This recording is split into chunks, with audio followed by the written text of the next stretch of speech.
দিনের আম্মু একা একা কি করতেছো? এতক্ষণ তো ইফতার রেডি করনি। আর ছেলেরা কই? কাউকে তো দেখতেছি না। ছেলেরা আর আঙ্কেলের বউয়ের বাচ্চা হয়েছে, তারই জন্য দেখতে গেছে, ওর দাদি নিয়ে গেছে। একা এখন তো একা আজান দিবি, আর ইফতার করবা কখন? তাড়াতাড়ি রেডি করে নাও। এডি করে নিছি, আজ ওইখানে রেখে দিছি, তুমি আনা এডি করে নাও, আর আমি এখানে রান্না তুলে দিচ্ছি। আর কি করছো এগুলা? গরিবের ইফতার, কিছুই এগুলা যা দেখেছি আজকের খাবার আইটেম তো কম কম মনে হচ্ছে। গরিবের ইফতারি এখন কমই খাওয়া লাগবে। আলুর চপ বানাছি, বেগুনি বানাছি, বুট, তারপরে ভাত তেলানি দিছি, আলু ভাজি করছি, এগুলো। আর তোমার মাছ আলহামদুলিল্লাহ, তেলানি। যা করছো এতে দিয়ে ইফতার করা হোক। আর কি করবা এখন? আর রেডি করলো, আসো তাড়াতাড়ি আসো। আর থও। তুমি এই যে মাসকালাইয়ের ডাল খাবা, সাথের মাছ দিয়ে, এগুলো রেডি করে লিছি। আচ্ছা হোক, তাড়াতাড়ি ওগুলো থও। ঠিক এখন আগে নাও, আগে ইফতার করা হোক, তারপরে রান্না করে হয়নি বাকি সব। আসো আচ্ছা, আসো, আগে ইফতার করে লে, আজান দিবে এখন। হাত পা ধুয়ে আসো। হাত পা ধুয়ে আসতেছি। হাত তেলানি গুলো ইনকা হয়ে গেছে, ফুটে গেছে মনে হয়। হাত তো পোড়াই ছিল, অল্প একটু না পাই পোড়া ভাতে তেলানি দিছি।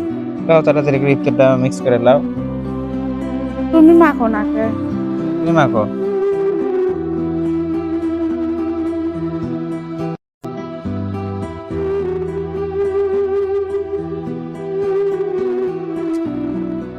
ইফতারিটা তুমি মাখলে হিনি, তোমার হাতের ভালো লাগে। হোক, তুমি মাখো। 2 দিন তো আমি মাখছি আজকে।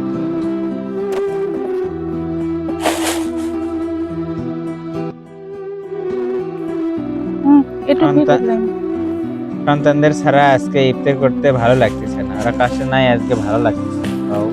সেটাই তো, ফাঁকা ফাঁকা লাগতেছে, মনে হচ্ছে যে খাইনি। তো কাম্পাউন্ডে দিয়ে পাঠাচ্ছো। আমি দিয়ে পাঠাইছি, যাবি দেখবে, আর ওই জন্যই তো চলে গেল। আজকে সন্তানরা নাই আমাদের ইফতারিতে, এই জন্য ফাঁকা ফাঁকা লাগছে। তোমাকে বললাম যে দিয়ে পাঠাইও না। হোক, যাক, না গেলে ফির বলবে হিনি গেল না, ডেকে আসুক। ওর দাদি বারবার বলতিছে যাওয়ার জন্যে, যাক। আর একদিন গেছে, তাই তুমি থাকতে পারছো না? বড় হয়ে গেছো, দেখে একা চলাফেরা করা লাগবে আচ্ছা না। হোক, এক কাজ করো, তুমি ওদের জন্য আলাদা করে রেখে দাও। রাখে তো দিব অবশ্যই। ওরা এসে খাবে এনে। ছোলারা গেছে, তাই কি একাই খাওয়া যায়? এই যে থুয়ে দিচ্ছি দুজনের জন্য আলাদা আলাদা করে। রেখে দাও, পরে এসে ওরা খাবে। আজকে আর সিনিয়ররা ভাই বোনেরা আমাদের সঙ্গে নেই, আমরা দুজন খালি খালি বসে